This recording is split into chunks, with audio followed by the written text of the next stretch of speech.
Hey there, Lisa here. Welcome to my channel. I hope you'll join me in my love of crafting and DIYs and hit that subscribe button.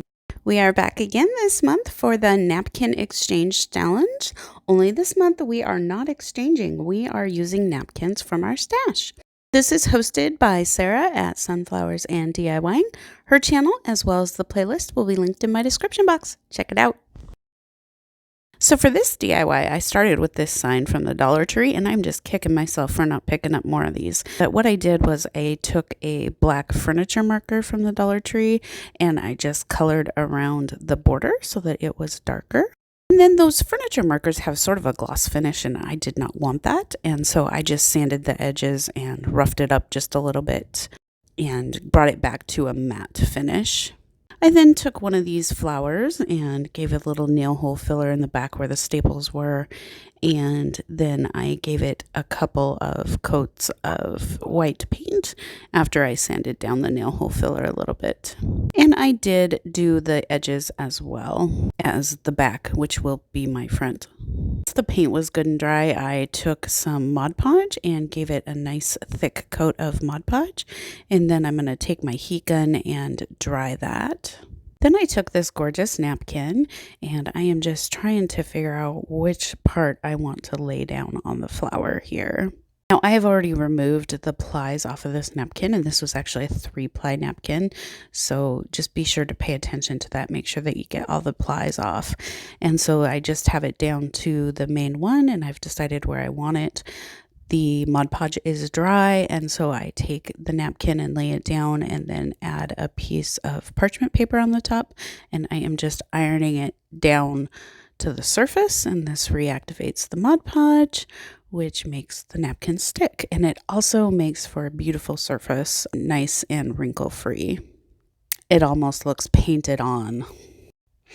And then once I have it on there the way that I want it, I take some scissors and just cut around the edges, and then I cut little slits down between the petals. Next, I take a fingernail file to sand down the remaining tissue paper around the edges. And if you're not careful and you get Mod Podge on the edges, sometimes it sticks really, really well, and it's a little bit tough to sand down. However, if you don't get it clear to the edges, then sometimes you risk it lifting up. So anyhow, it did take a little bit longer to get this sanded down, but I had a nice secured edge. Next, I took one of these little plaques from the Dollar Tree. They come in a pack of 5 or 6 maybe. I think they're just called planks actually. And I just took this sort of buff beige color and gave it a very light coat. Light enough that you could kind of still see the wood grain underneath. I know the camera doesn't really pick that up, but you can. And then I did go around the edges just a little bit as well. I typed this up and cut this out on the Cricut. I actually bought a stencil from Chuck Tour that said this, but I was having a heck of a time getting it to work. And I'm not sure if maybe my paste has just gotten a little bit thick. It seemed fine, but it just was not going through the screen. So I turned to the Cricut and just printed it out in Dollar Tree vinyl. If you are a Chuck Tour person and have some tips for me, let me know, as I would really like to use that stencil, but I tried it twice, and I gotta tell you, I just didn't want to repaint anything again. And I always struggle a little bit with the transfer process on this vinyl, so I am not going to make you watch all this, but basically I just take and transfer it with some Dollar Tree contact paper. If you have nice handwriting, you could freehand this, or you could use stickers, or if you have luck, you could use stencils. I just was struggling this day, so we went with the vinyl. So this vinyl is really shiny, so I actually took some matte Mod Podge and gave it a nice thick coat over the top just to dull down that shine a little bit, also to help the vinyl adhere, as I had some problems getting it off the contact paper, so there were areas that were starting to just peel up and weren't sticking real well. This will ensure it stays stuck down, as well as to protect the surface and also to dull the shine of the vinyl just a little. And now it is time to put it all together. So I just basically used some hot glue and I glued my little palette saying down in the middle. Now I had already glued the flower and I didn't like the placement of it. And also my hot glue gun wasn't real hot when I did it. And so I was able to just peel that off really easily. And so now I'm going to change where I place it and glue it down as well. And that is it for this project. So I took these two little wooden boxes that I had gotten at Walmart, and they actually have really cool lids that come with them, but they were the perfect size where if I put them together, they made a little drawer for my cubby on my roll top. And so I am just giving them each a light coat of white, and then I remember, oh yeah, I gotta connect them. So basically they just sit up on my desk and I keep paints in them, but they're kind of a pain to get out of the cubby there. And so I decided that I wanted to attach them and make it more like a drawer and put a drawer handle on it. So I take and apply a good amount of wood glue, and then between the spots where I put the wood glue, I do use hot glue. And that way the hot glue adheres it while the wood glue has time to dry. And I push them together and then I apply a couple of the Dollar Tree clamps across the top, but I feel like it's not really working on that bottom portion. So I pull out one of the big clamps and clamp it along the bottom, and then I set it aside to dry. And it's dry already. I just love that in video. So once it had dried, I take and make sure it's good and strong. And then I take some nail hole filler, just going to fill the seam, just to disguise that a little bit, that it is actually two boxes. I then end up going over the top, but I'm actually not going to paint the top or the sides of these drawers because you won't really ever see them unless I'm pulling them down to get paint, and I'm the only one that's going to see that. So, but I do the top, I guess. If anything, if I ever decide to finish the sides, it's already done. Then once it has dried, I take and sand it down so that it's nice and flush. And it's not perfectly smooth. There's a couple areas that you can kind of see, but again, I'm going to be covering this, and it's just for my paints. I just wanted to add a little decorative touch. My goal is to do little drawers for all the cubbies and have them all very, very different and eclectic. Once I get it sanded down to my liking, I take and give it another coat of white paint all the way across and to cover that seam as well to make the surface uniform. When all of that is dried, I give it a light sanding with a very fine sandpaper. And once I am happy with the surface, I take Mod Podge and apply a nice generous amount. And then once again, set it aside to dry. Now it's time for the fun part, and that is to apply the napkin. Make sure that you get all of the plies. This ended up having 2 plies on the back. So here you see me removing the second one. And so once I have it down to where it's only the decorative ply, I take and decide where I'm going to put it on my drawer and smooth it down. I then cover it with a piece of parchment paper and once again iron. And I know I've mentioned this before, but I do go pretty slow. This is sped up, nice firm pressure, and just like you were ironing a pair of pants. I pay close attention to the edges, make sure I get the edges good and secured. And still, I've done this 100 times and it still amazes me how well it secures and how beautifully wrinkle-free it is.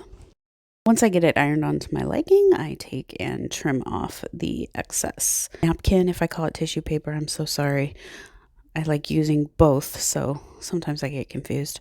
And then I take the fingernail file and we're just sanding in a downward motion to cut off all of the excess tissue paper. And then this handle came off some extra cabinet doors that we had. It's actually the same ones that are on our kitchen cabinets, I do believe. And I had planned to maybe paint it or do something, but it's cold out and spray painting this time of year is just not not part of it. So I put it on there in its original form, and I actually kind of like it on here. So I don't know, I may take it off and spray paint it at some point, but for now it's going to stay this color. And like I said, I kind of like it with this napkin. So I lay it out and mark where I'm going to drill my holes. And I take my husband's drill. Someday I want to get my own. I don't know what it is, but I just kind of really want my own set of tools so that I know where they are. But he's really good about letting me use anything, and he actually went up and got it and picked out the drill bit for me, and you just can't beat that. So I get my holes drilled, and this is pretty thin wood, so these screws are not going to go all the way in.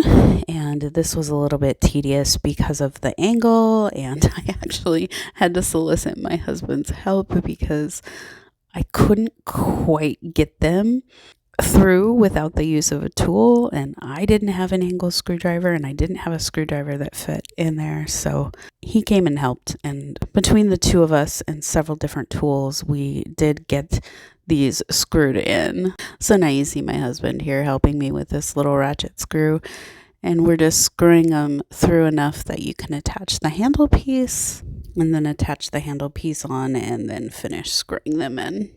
And once we get the handle on, that is it for this project. Stay tuned to see it completed.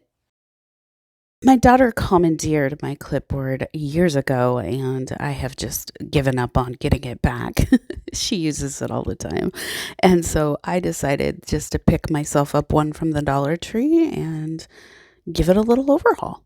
So I am taking this same napkin, and basically I'm just laying it out to see how much of the clipboard I want to cover. And then I take a piece of masking tape because I'm going to paint just a little line just to give it a little something else.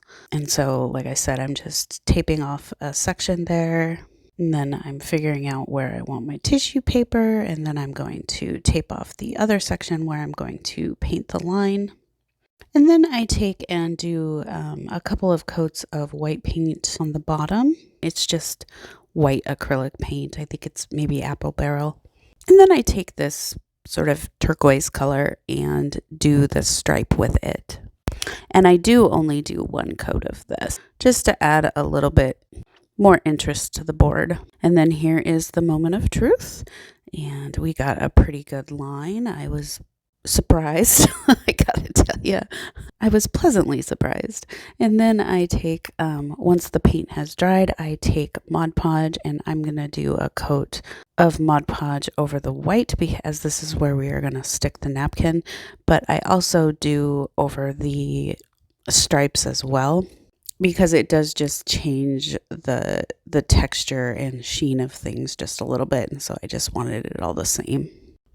And then I take, and my ruler is MIA, so I'm just using the side of the clipboard to cut my napkin down so that I have a straight edge, as I don't like to use clear to the edge of the napkin because it's sort of patterned there, and I didn't want that.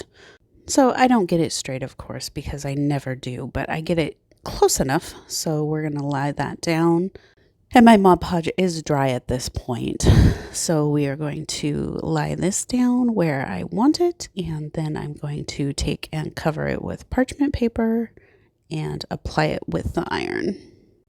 And I always speed this way up, but I go slow. I go very slow on this, and just sort of press down with quite a bit of pressure and move it along.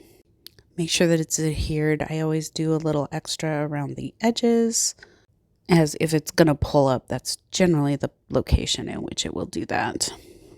Once it's good and adhered, I take a fingernail file and just file off the excess tissue paper around the edges, and you just sort of do this in like a downward motion, and it just cuts the tissue paper right off and gives you a nice clean edge.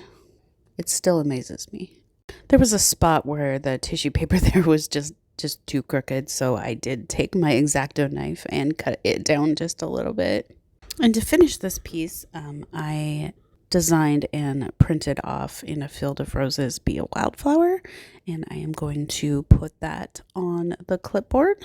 And I always tend to print mine off not attached so that then I can sort of place them exactly how I want, like as if they were stickers instead of a vinyl piece. Maybe I'll get to the point where I'm more confident with placing it beforehand, but I am not there yet. And this process is always slow and a little awkward for me. So I am not going to make you watch all of this, but basically you lay it down and then you peel back your transfer paper, which for me is just the Dollar Tree clear contact paper. And this is the Dollar Tree vinyl. So once I get it all on there, I take and give it a good coat of Mod Podge, and I'm going to do the whole surface except the tissue paper. I do around the bottoms of the tissue paper, but it's pretty adhered pretty well. And if you do too much Mod Podge back over it once you've ironed it down, it tends to bubble up. So I do a nice thick coat over the very top and all of the top over the stripe and all the things.